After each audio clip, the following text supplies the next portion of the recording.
napakamahal ang visit na Shih Tzu ko, ay toy poodle, ibinalik ko. Nabisit, kabisit eh. Hindi umuungol sa kanya. Umalulong. Umalas yun eh. Hindi may nakikita sa doon sa bahay. Meron nga kasing tao doon yun. Ay, may nakikita yun. Yung apartment ko, meron talaga. Meron. Sabi, Kaya ay, lang ang ayaw ko, umaalulong talaga siya. ganun talaga so pag nakakita ng multo ang... Hindi, bakit naman yung mga aso ko doon sa bahay sa nung... Iba naman yun kasi. Hindi naman sila umaalulong, always na meron tao doon sa... Kaya nga yung mga kapatid ko, kahit yung bahay ko, alam nilang may aircon palagi, di sila natutulog doon Iba sa kasi yung, last na room, yung atmosphere sa Pin.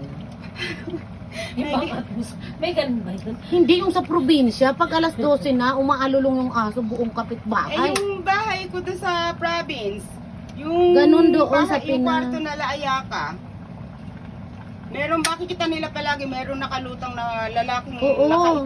maitim na hindi nila makita ang mukha. Yung na nanay ko nagbabagal nga lang ang nagkukwento doon sa bahay sa Bicol, yung ate kong namatay. mata. Lagi daw doon sa isang kwarto may kasama pa daw isang babae. Nagtatawanan daw, lagi daw nakikita Yung ng kapatid nanay ko ko. nga abnormal, nung nagpangagang hayop, ang ginawa ay kung ano-ano pa inalay doon sa nakita. Nakikita ang lalaki eh. Sa kanya kasi palagi nagpapakita. Dapat ginaming niya na lang. Saka dapat inalok niya. Inalok niya. Abnormal eh. Inalok niya ng tuter. Tapos manakita ko meron isang yung hita ng anak ko. Dapat so. Dapat ano? Sabi mo tibak sa kabra. Ganon. Hindi, dapat sinabi, jamming tayo, tol. Ito sa tuter tol.